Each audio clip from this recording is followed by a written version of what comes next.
우리가 신앙생활을 하고 있지 않습니까? 신앙생활을 한다는 것이 뭘까요?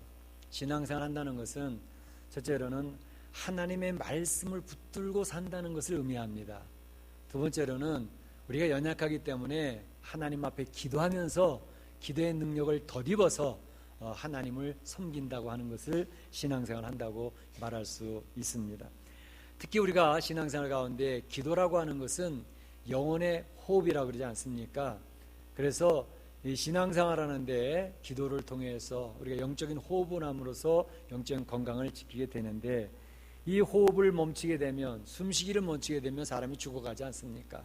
마찬가지로 기도가 점점 빈약해지기 시작을 하면 우리가 영적으로 연약해집니다. 그러다 결국 질식 상태에 빠지게 되는 일들도 종종 생기게 되는 것이죠.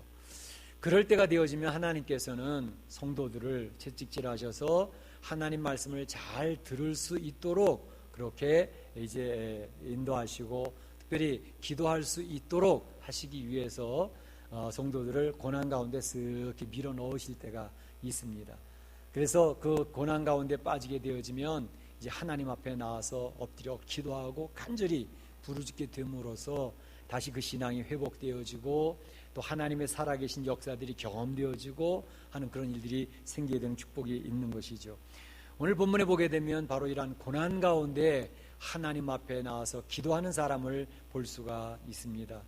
오늘 이 사람을 살펴보면서 우리 하나님께서 우리에게 주시는 메시지를 이 아침에 나누면서 은혜를 받고자 하는 것입니다. 우리가 지난 시간을 통해서 설명하고 우리가 살펴봤던 것처럼 이제 요나라고 하는 선지자가 큰 풍랑을 만나서 결국은 바다에 던져지지 않았습니까? 바다에 던져지고 나서 요나라고 하는 인물이 죽었을까요? 아니면 특별한 무슨 일이 있었을까요? 정상적인 상황이라면 이건 뭐 백발백중 다 죽을 수밖에 없는 상황입니다. 그런데 이미 우리는 요나서의 내용을 아는 것처럼 이 요나는 죽음을 당하지 아니하고 살아나게 됩니다. 이제 그가 바다에 던져졌을 때에 하나님께서 특별하신 비상 섭리를 통해서 요나를 보존하시는 그러한 내용이 나오게 있는 것이고요. 또 그 속에서 이제 하나님 앞에 기도하는 내용이 나오고 있는 것이죠. 이제 그 요나가 바다에 던져졌을 때에 그 상황에 대해서는 더 이상 설명하고 있지 않기 때문에 정확히 알 수는 없습니다. 그러나 요나가 기도하는 내용을 살펴보면 그가 어떠한 상황에 있었는지가 잘 묘사가 되고 있는 것이죠. 오늘 저와 여러분이 같이 교독한 이 요나서 2장에 있는 내용은 요나가 하나님 앞에 기도했던 그 전문이 다 실려져 있는 것을 볼 수가 있습니다. 그 기도 속에서 그가 어떠한 상황에 있었는지를 힌트를 얻을 수가 있는 것이죠. 그거 보게 되면 큰 물이 자기를 둘렀다 이렇게 이야기를 합니다. 주의 파도와 큰 물결이 다 내 위에 넘쳤나이다 이렇게 이야기를 하고 있고요. 바다풀이 내 머리를 쌌나이다 이렇게 이야기를 하고 있는 것을 볼 수가 있습니다. 그러니까 바다풀이 머리를 덮을 정도로 되어졌다는 것을 보게 되면 이 요나는 바다 밑바닥까지 내려가지 않았나 이렇게 생각할 수가 있습니다. 내가 산의 뿌리까지 내려갔사오며 이렇게 설명하는 것을 보면 바다 밑바닥까지 내려가는 거예요. 또 뿐만 아니라 큰 물고기 뱃속에 들어갔다는 것을 여기서 설명하고 있지 않습니까? 또 그 물고기 뱃속에도 하루 있었는지 이틀 있었는지 그 내용이 1장 마지막 절에 보게 되면 밤낮 3일 동안 이 큰 물고기 뱃속에 창자 속에 있었다라고 설명을 하고 있는 것이죠. 이런 내용을 보게 되면 참으로 이게 참 놀라운 일이다라는 생각을 하지 않을 수가 없습니다. 어떤 상황을 보더라도 요나는 죽을 수밖에 없는 그런 상황입니다. 그런데 바다 밑바닥까지 내려가면서 잠수복을 입지 않았는데도 불구하고 살아있는 인물 요나밖에 없었을 것입니다. 뿐만 아니라 사람을 삼킬 정도로 큰 물고기였는데 조스와 같은 큰 물고기, 그 물고기 뱃속에 들어가면서 어떻게 씹히지도 아니하고 그의 몸이 상하지도 아니하고 창자에까지 들어갔는지 이것도 도무지 설명할 수 없는 그러한 상황입니다. 뿐만 아니라 말씀드린 것처럼 그 물고기 뱃속에 들어가서도 하루가 있었던 게 아니고 몇 시간 있었던 게 아니라 3일, 밤낮 3일을 그 안에 있었음에도 불구하고 그의 생명이 끊어지지 않았다고 하는 것은 이거는 도저히 하나님의 역사가 아니고서는 있을 수가 없는 일이라고 설명할 수밖에 없는 것이죠. 하나님 말씀을 불순종했던 요나였습니다. 형편없는 사람이었습니다. 그런데도 하나님께서 기적같이 하나님의 비상섭리를 동원하셔서 그를 살려내시고 사랑하시고 보존하실 필요가 있었을까? 하나님이 도대체 어떤 분이시기에 이와 같이 요나를 보존하시고 지금 살려놓고 계시는 것인가 하는 것입니다. 하나님은 본인이 사랑하기로 작정한 자, 하나님이 선택해서 하나님의 백성으로 삼기로 작정한 자는 하나님은 끝까지 사랑하신다고 하는 사실을 오늘 본문에서 너무나도 분명하게 알려주고 계시다라고 하는 사실입니다. 그가 비록 불순종한 자로서 하나님 앞에 사랑받을 만한 자격을 상실한 인물입니다. 그럼에도 불구하고 그는 하나님께서는 이 요나를 끝까지 버리지 않고 붙들고 계시고 사랑하셨다고 하는 사실은 우리들에게 얼마나 큰 은혜가 되는지 알 수가 없습니다. 사실은 우리 인간으로서는 이러한 내용들이 잘 이해가 되지를 않습니다. 왜냐하면 우리 사람들이 사랑하는 사랑이라고 하는 것은 대개는 조건적이거든요. 사람들의 모든 관계라는 것은 대개는 조건적이기 때문에 사랑받을 만한 그러한 사랑 같으면 사랑을 하죠. 그러나 내가 사랑할 만한 그러한 조건들이 사라져버리고 나면 그 관계는 서서히 멀어지게 되면서 그 관계가 끊어지는 일들이 우리 사람들이 사랑하는 그 관계인 것을 우리는 주변에서 자주 볼 수가 있는 것입니다. 이것이 바로 타락한 인생의 본질의 모습인 것이기 때문입니다. 그러나 하나님의 사랑은 인간의 사랑과 달라서 인간의 사랑은 조건적이지만 하나님의 사랑은 조건적이지 아니하고 무조건적인 사랑입니다. 그래서 하나님께서 우리 성도들을 선택하시고 사랑의 대상으로 삼을 때에도 우리가 하나님 앞에 사랑받을 만한 자격이 있었느냐고요. 전혀 그렇지 않지 않았습니까? 쟤는 공부도 많이 하고 똑똑하니까 사랑해야 되겠다. 그래서 사랑했을까요? 저 사람은 물질도 많아서 저 사람을 선택해 놓으면 교회도 착착 짓고 하나님의 일 잘하겠다. 그래서 하나님이 선택하셨을까요? 그렇지 않습니다. 하나님 앞에 선택받을 때 우리의 모습은 성경에서 이야기하던 대로 하나님 앞에 원수되었던 자라고 설명합니다. 하나님 앞에 우리는 사랑받을 만한 자격이 없을 뿐더러 하나님 앞에 저항하고 하나님 앞에 대항하던 그런 원수되었던 존재들이었는데 하나님이 찾아오셔서 우리를 선택하시고 사랑하기로 작정하셨다는 것입니다. 하나님의 사랑은 이와 같이 무조건적으로 우리의 자격을 보시고 사랑하신 것이 아니라 우리를 무조건적으로 선택하시고 사랑의 대상으로 삼으셨는데 그 사랑은 관계는 끝까지 사랑하신다는 것입니다. 보다가 말 안 들으면 버리고 말 잘 들으면 다시 선택하고 그런 게 아니고 하나님이 한번 사랑의 대상으로 삼으셔서 우리를 붙들어 주시는데 그것은 우리가 실수를 하든지 우리가 불순종하는 모습이 혹 나타난다든지 연약함과 허물이 있다 할지라도 그것과 상관없이 하나님의 사랑은 끝까지 지속된다는 사실을 성경은 강조하고 있는 것입니다. 그것에 대한 좋은 이해가 있습니다. 그것이 여러분이 잘 알고 있는 호세아서에서 나오지 않습니까? 호세아라고 하는 선지자를 통해서 하나님께서 말씀하십니다. 호세아야, 너 보니까 장가갈 나이가 됐네. 결혼을 해야 되는데 결혼할 대상을 내가 지목해 줄게. 그를 데려다가 결혼해라. 그런데 이 호세아 선지자에게 지목해 준 그 여인은 고멜이라고 하는 여인이었습니다. 이 고멜이라고 하는 여인은 자기 몸을 파는 창기와 같은 여자였습니다. 그런데 호세아 선지자에게 고멜을 데려다가 결혼을 하라는 겁니다. 선지자는 거룩하게 구별된 사람이기 때문에 그러한 부정하게 생각되어지는 사람들과 그러한 결혼을 할 수가 없는 상황이죠. 그런데 하나님이 데려오라는 거예요. 결혼하라는 거예요. 그래요. 하나님께서 말씀하셨으니 그리합니다. 그래서 고멜을 데려와서 결혼을 하지 않습니까? 그래서 살아갑니다. 그런데 이 여인이 이제 남편의 사랑을 받고 남편과 더불어 살아가면서 자녀도 낳습니다. 자식도 얻었는데 살다가 그 여인은 자꾸 옛 생각이 나는 거예요. 옛날이 더 좋았다고 생각을 하고 그 삶을 그리워하는 거예요. 남편도 버리고 자식도 버리고 옛날 생활을 돌아갔습니다. 참으로 호세아는 너무나도 참담합니다. 하나님께서 다시 명하십니다. 다시 데려다가 살아라. 호세아는 하나님 말씀대로 고멜 여인, 그 창기같이 되어진 여인을 다시 데려다가 다시 도닥거리면서 그러지 말라고, 우리 같이 좋은 가정 꾸미면서 살자고, 그러고서 다시 사는 겁니다. 보통 사람들 같으면 이 정도 되어지면, 야, 내가 사랑하려고 애를 써봤는데 넌 도무지 더 이상 사랑할 수가 없구나, 나는 포기한다. 하나님이 그렇게 말씀하셨어도 나는 안 돼, 그리고 포기할 그러한 상황입니다. 그러나 호세아는 다시 하나님 말씀대로 순종하여 그 일을 합니다. 바로 이 호세아서를 통해서 하나님이 이야기하시고 싶었던 내용이 뭡니까? 하나님의 사랑이 이와 같다는 것을 선언하고 계시는 겁니다.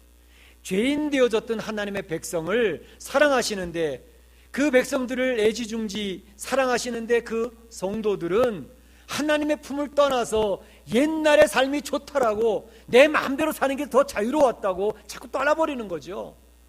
그런데 하나님은 포기하지 아니하시고 다시 데려다가 그러지 마라, 하나님과 같이 살아야 돼 라고 불러내시는 거죠.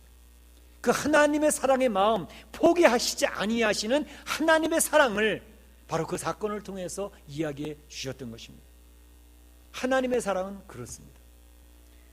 그와 같이 하나님께서는 바로 불순종한 요나였지만 그를 끝까지 포기하지 아니하시고 사랑하시겠다고 하는 그것으로 인해서 바다에 던지셨고 물고기를 준비해서 그를 보존하시고 그를 사랑하시는 것을 볼 수가 있습니다. 이러한 사랑은 오늘날 우리 성도들에게도 동일하게 적용이 되고 있습니다. 오늘 이 자리에서 예배드리시는 사랑 성도 여러분, 여러분을 향하는 하나님의 사랑은 무한대입니다. 무조건적인 사랑입니다. 내가 말 잘 들을 때는 하나님이 사랑하시는 것 같은 그 느낌을 갖지요. 충성하고 예배 잘 드리고 성경 열심히 읽고 기도 열심히 하고 하나님 앞에 며칠 있을 때는 우리 안에 기쁨이 있어요.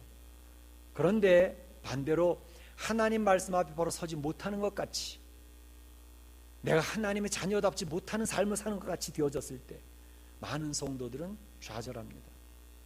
나 과연 하나님의 자녀 맞아? 하나님이 여전히 아직 나를 사랑하실까? 혼돈 가운데 빠지는 경우들이 많습니다. 오늘 이 말씀을 꼭 기억하시기 바랍니다. 하나님은 절대로 포기하지 아니하시고 여러분을 사랑의 대상으로 삼으신 하나님이 여러분이 허물이 있든지 여러분이 말을 안 듣든지 상관없이 끝까지 사랑하신 하나님이라는 사실을 꼭 기억하시고 그 말씀을 붙들고 계셔야 됩니다. 그렇게 되시기를 축복합니다. 하나님의 이 사랑, 하나님의 사랑은 인내하시는 사랑이에요. 하나님께서는 포기하지 아니하시는 사랑입니다.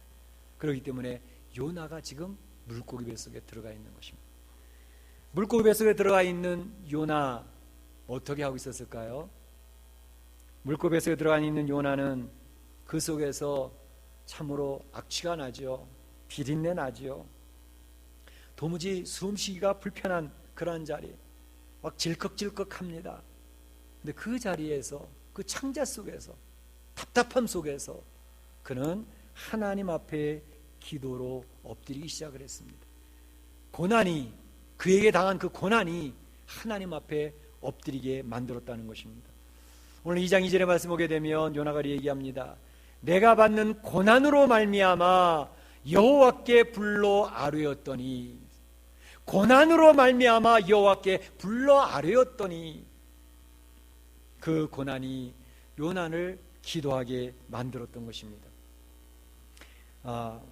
참으로 고난을 당함으로 하나님께서는 성도들이 하나님 앞에 회복될 수 있도록 그렇게 만드십니다. 하나님의 선한 섭리가 그 고난 중에, 시련 중에 있는 것이죠.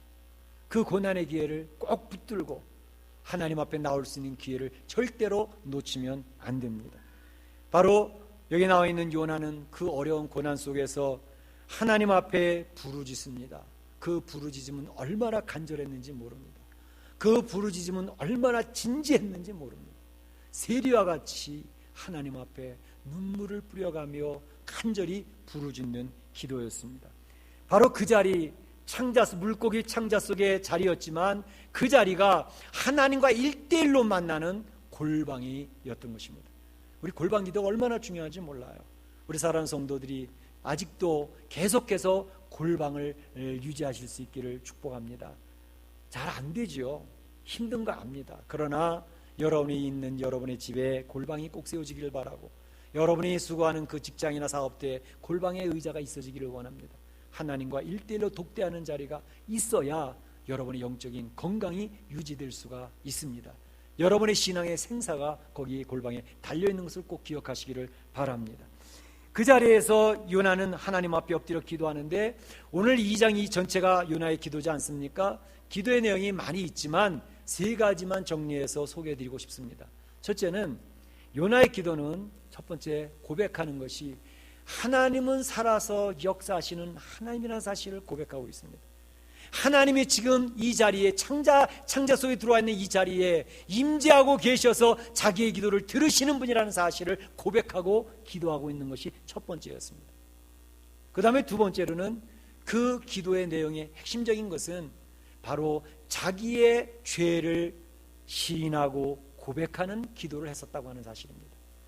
그리고 세 번째로는 그 자리에서 이 요나는 너무나 어려운 형편이지 않습니까? 냄새나는 자리예요. 기도가 제대로 될 수 있는 자리입니까? 그러나 그 자리에서 그는 불평하나 원망하지 아니하고 감사의 기도로 고백을 하고 있는 그런 기도였습니다. 이 3가지 내용이 바로 요나 기도의 핵심적인 내용이었습니다. 먼저 살펴보면 그가 하나님의 역사하심을 고백하고 있는 것은 무엇이냐면 이렇게 얘기를 하고 있습니다. 주께서 나를 던지셨으므로 주의 파도와 큰 물결이 내 위에 넘칩니다. 이렇게 얘기를 하죠. 큰 풍랑이 일어난 거 누구의 역사라고요? 하나님의 역사라고 고백하고 있지 않습니까? 이 바닷속에 던져진 거 바로 하나님의 역사로 인하여 내가 큰 바닷속에 던져졌습니다 라고 하나님의 역사를 인정하고 있지 않습니까?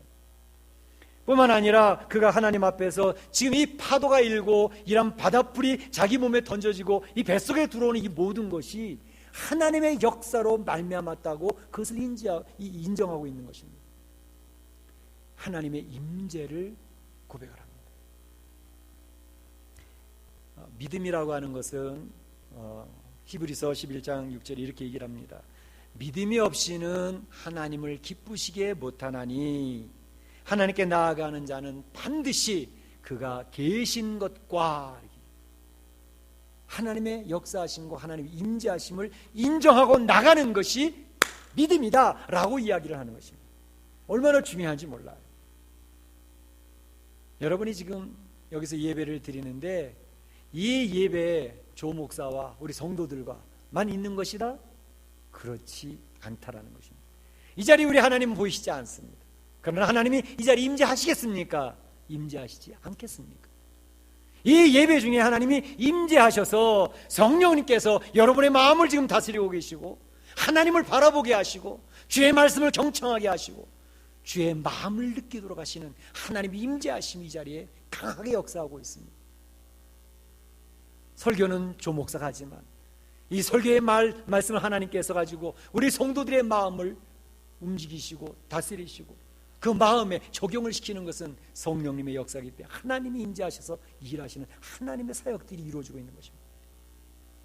하나님의 임재하심, 하나님이 이 자리에 계신 것을 그것을 반드시 인정하는 것이 믿음이라고 이야기하고 있지 않습니까? 그래서 우리가 신앙생활 할 때도요, 바로 이 하나님의 임재하심과 역사하심을 인정하고 고백하고 살아가는 사람들이 성도입니다. 그러니 이 예배를 드릴 때 우리가 정신 바짝 차리지 않고 딴청을 할 수가 없잖아요. 집에 렌지 위에다가 국을 올려왔는데 내가 불을 끄고 왔나 불을 켜고 왔나, 이 지금 정신 하나님 앞에 집중이 되어져야 되는데, 또 예배 시간에 우리가 좀 피곤해가지고 졸 수 있어요. 그러니까 말씀이 딱 시작을 하면 묵상 모드로 들어가시는 분들이 좀 계시는데, 정신을 바짝 차리셔야 됩니다. 왜? 하나님이 지금 이 자리에 임재하신다, 내게 말씀하신다, 날 인도하기를 원하신다 라고 하는 확신을 가졌는데 어떻게 하나님 앞에서 내가 졸 수가 있겠어요? 그렇지 않습니까? 바로 이 하나님의 살아 역사하심을 고백을 하고 하나님이 지금 우리와 함께 계시고 내가 살고 있는 이 멕시코 삶 속에도 역사하고 계신다는 사실을 인정하고 따라가는 것이 성도의 모습이죠. 지금 요나는 기도하면서 제가 이 아이 뱃속에, 물고기 뱃속에 들어와 창자 속에 엎드려서 기도하고 있지만 이 자리에 오기까지 인도하신 하나님을 저는 믿습니다. 그리고 이 기도를 들으시는 하나님인 것을 저는 믿습니다. 그 고백을 하며 기도를 시작하고 있었던 거 아닙니까? 그 기도의 핵심적인 것은 자기의 잘못을 시인하는 것이었습니다. 자신의 불순종함을 시인하는 것이었습니다. 그래서 그가 고백하기를 주의 목전에서 내가 쫓겨났을지라도, 자기 불순종으로 인하여 이런 일을 당하고 있다는 것을 이제 시인하기 시작하는 겁니다. 참 어려워요. 사람들이요, 보통 자기의 잘못을 시인하고 인정한다는 것이 굉장히 어렵습니다. 우리 사람들은 종종 이 타락한 본성이 다른 사람의 잘못한 것은 얼마나 잘 보이는지 몰라요. 그러니까 다른 사람이 좀 실수하는지 잘못하는 건 항상 눈에 띕니다. 그리고 그것을 지적하기가 쉽습니다. 그리고 비난하기가 쉬운 것이 우리들의 모습입니다. 그런데 보통 자기의 잘못에 대해서는 굉장히 관대합니다. 아니 뭐 사람들 살면서 그럴 수도 있는 거 아니야? 다 사람도 그렇게 살지 않나? 변명하고 또 됐으면 감출 수 있으면 감출 수 있는 데까지 숨기고, 그리고 드러나면 자신이 그렇게 할 수밖에 없었다라고 자신의 잘못을 관대하게 합리화시키는 그런 모습이 우리들에게 있습니다. 그런데 하나님께서는 바로 이러한 모습을 깨뜨리기 위해서 우리를 고난 가운데 밀어 넣으시는 거죠. 징계 가운데 쓱 밀으시는 거죠. 그래서 하나님 앞에 징계를 받게 되어지면 우리의 고집스러웠던 모습, 인정하지 않고 자기의 죄를 시인하지 않던 모습이 이제 무너져가기 시작을 합니다. 어떤 사람들은 바로 그런 징계를 받을 때 자신의 잘못을 솔직하게 시인하고 인정하면서 다시 하나님 말씀 붙들고 엎드리는 그런 성도들이 있습니다. 얼마나 감사한 일인지 몰라요. 그런데 고난이 밀려왔는데도, 징계가 임하고 있는데도 버팅기는 사람들이 있습니다. 그냥 안타까운 일이에요. 왜냐하면 버팅기면 버팅길수록 엄청난 피해가, 상처가 깊어지면서 하나님 앞에 돌아설 수 있는, 회복할 수 있는 기회를 놓쳐버리기 때문에 심각한 문제가 되는 것입니다. 하나님은 잘못한 것, 그것 가지고 이야기하는 게 아니라 잘못했을 때에 돌아오기를 바라시는 하나님이기 때문에 돌아오면 되는 겁니다. 그런데 버팅기가 안 돌아오겠다고 하니까, 자기의 죄를 인정하지 않으니까, 시인하지 않으니까 그렇게 하면 할수록 그는 처참해집니다. 성경에서 보여주는 원리입니다. 그런데 오늘 본문에 있는 요나는 그렇지 않았습니다. 사실 징계받기 전까지는 그는 굉장히 자기 자신이 지혜롭다고 생각을 했어요. 하나님도 이해하셨잖아. 내가 니느웨를 갈 수 없는 이유를 하나님 말씀드렸잖아요. 거기는 우리 원수의 나라고요, 그 나라 멸망하게 해달라고 기도했던 그 나라입니다. 그런데 그 나라는 가는 건 못 가겠습니다. 그 내려오는데 다시스 가는 배를 항구에서 바로 만났잖아요. 봐봐봐, 하나님이 내 그 설명을 이해하신 것 같아. 하나님께서 도와주시는 것 같아. 그 다시스 배를 타고 가지 않습니까?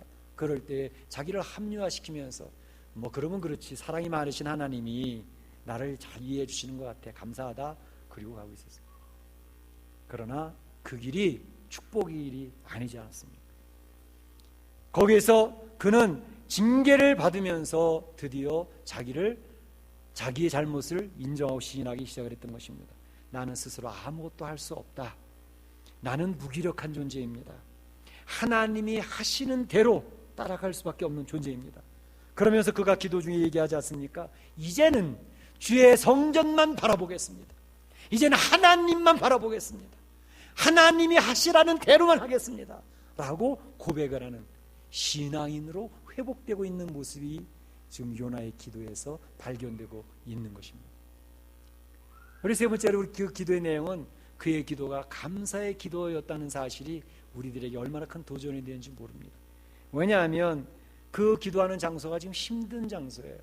그리고 말씀드렸던 것처럼 지금 고난 중에서 지금 그는 죽을지 살지 모르는 그러한 어려운 상황 속에서 기도를 하는데, 그런데 감사하대요. 비린내 나는 그 물고기 창자 속에 뭐가 감사해요? 숨쉬기도 힘든 그 자리에서 뭐가 고맙냐고요. 그런데 요나는 그 자리에서 하나님, 감사의 목소리로 하나님 앞에 영광을 돌립니다. 고백을 하고 있잖아요. 바로 요나의 신앙의 절정이 나타나는 모습입니다. 사람이 이렇게 편안할 때라든지 모든 일이 잘 될 때 감사하는 것은 대부분의 사람들이 고마워 감사합니다. 그러나 그 상황이 어려움에 빠졌을 때, 힘든 가운데 있을 때 그 속에서 감사할 수 있다는 것은 이게 보통 쉬운 일이 아닙니다.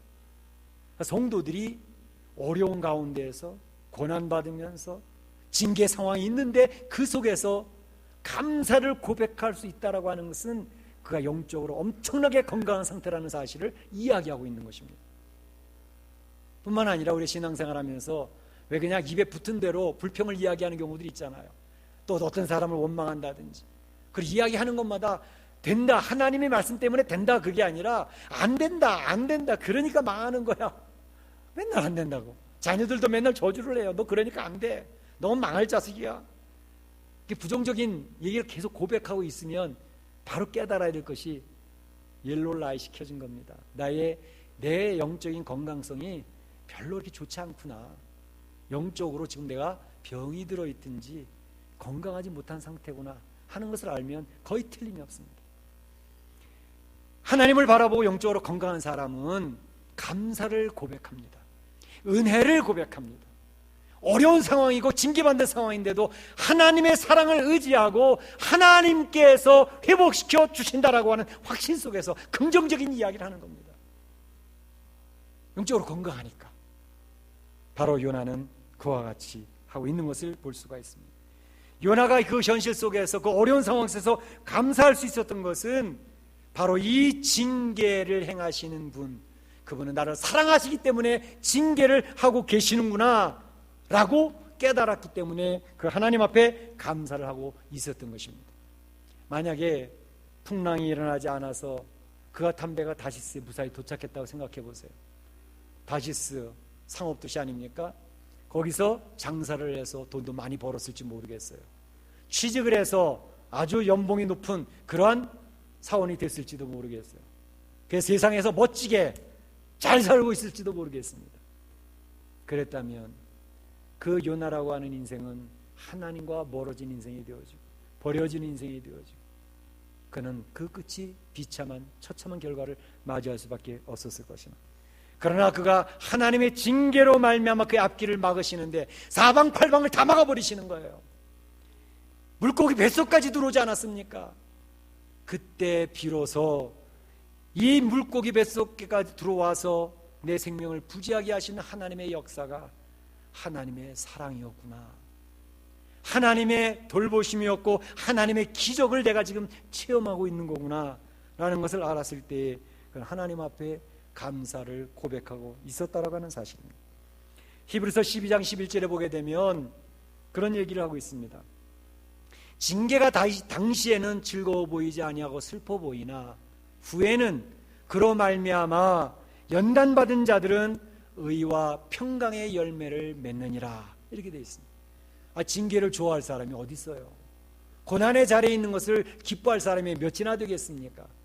그러나 고난의 자리에서 연단을 잘 받아서 하나님의 사람이 만들어지면 이 사람은 의와 평강의 열매를 맺는 하나님을 축복받는 사람으로 바뀌어진다고 이야기를 하고 있는 것입니다.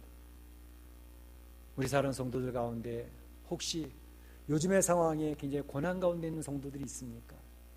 빼도 박도 못하는 힘든 상황에 몰려가지고 어쩔 줄 모르는 그런 상황에 있는 성도들 혹시 안 계십니까? 그렇다면 하나님의 사랑하심이 지금 여러분의 가까운 곳에 손길이 임하고 있다는 사실을 꼭 기억하시길 바랍니다. 여러분을 유익하게 하기 위해서, 여러분을 하나님의 사람으로 세우기 위해서 하나님이 여러분을 살리시기 위하여 보존하시고 여러분을 지금 다스리고 계시고 여러분을 인도하고 축복하시기 위해 준비하고 계시는 중이라는 사실을 꼭 기억하시면 좋겠습니다.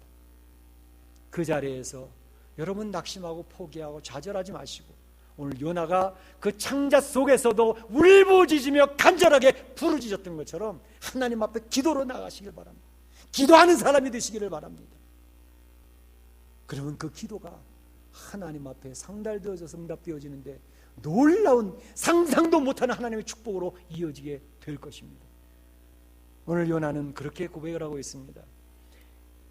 내가 고난으로 말미암아 여호와께 불러 아뢰었더니, 그 다음이 중요합니다. 주께서 내게 대답하셨고, 주께서 내게 대답하셨다는 거예요. 주께서 내 음성을 들으셨나이다. 요나가 고백하는 거예요. 주께서 내 기도를 대답하셨고 들으셨다는 거예요. 내가 여호와를 생각하였더니 내 기도가 주께 이르러 싸우며. 여러분, 성도들이 이제 기도하시지 않습니까? 이렇게 저렇게 기도하실 때 그 기도가 허공으로 흩어지는 기도가 절대 아닙니다. 여러분의 기도를 금대접에 담아서 하나님 앞에 상달시키는 천사가 있어요. 그 기도가 하나님 앞에 상달된다는 것을 확신하고 기도에 열심을 품고 기도하는 사람들이 되시기를 축복합니다.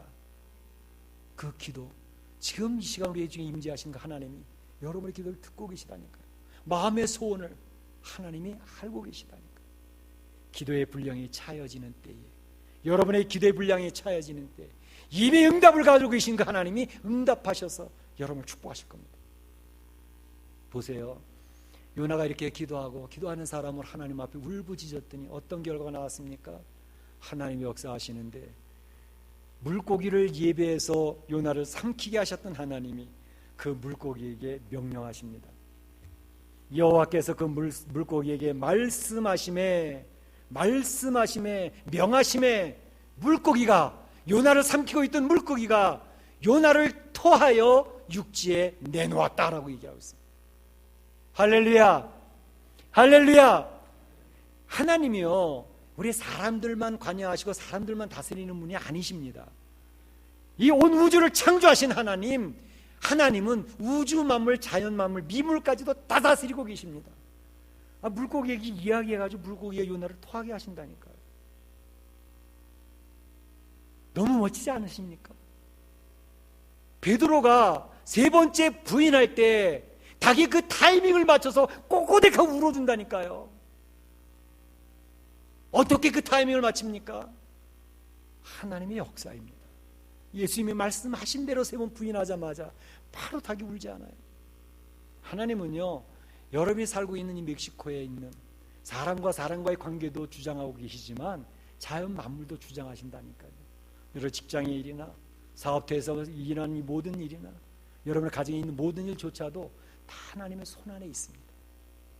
그것을 인정하고 사는 사람들이 성도인 것입니다.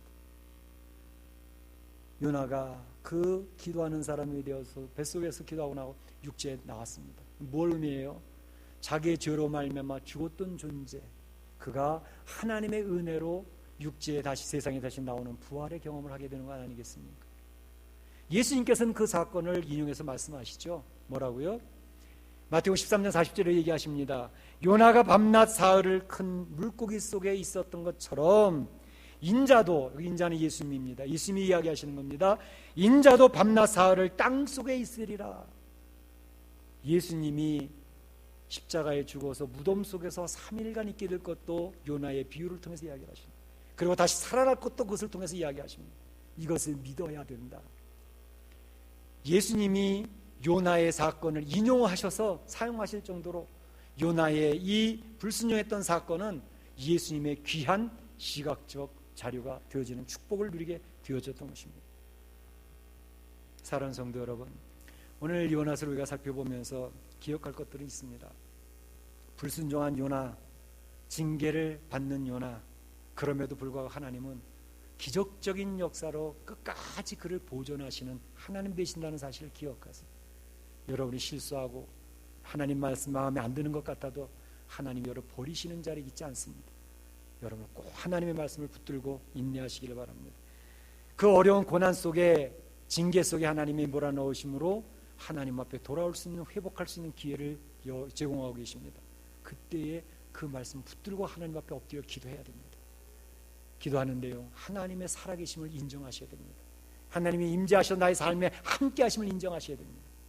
특별히 나의 불순종으로 말미암아 이러한 어려움들이 온다는 사실을 인정할 필요가 있습니다. 시인하고 고백할 필요가 있습니다. 그렇지만 그 고난이, 그 징계가 오히려 내게 복이라. 하나님 앞에 감사를 고백하고 불평 원망이 아닌 감사를 고백하고 하나님 앞에 나아가면, 은혜의 보좌 앞에 담대히 나아가면 하나님께서 놀라운 은혜로 살아계신 하나님, 문제를 풀으신 하나님, 초자연적인 그런 역사들을 통해서 여러분을 도우실 것입니다. 하나님을 경험하게 될 것입니다. 바로 이것을 인정하고 살아가는 사람들이 성도의 신앙생활입니다. 우리 사랑하는 성도들, 어려운 일을 당하고 이 이민 삶에서 지금 가장 힘들 때를 만나고 있지 않습니까? 기도하는 사람들이 되시기를 바랍니다.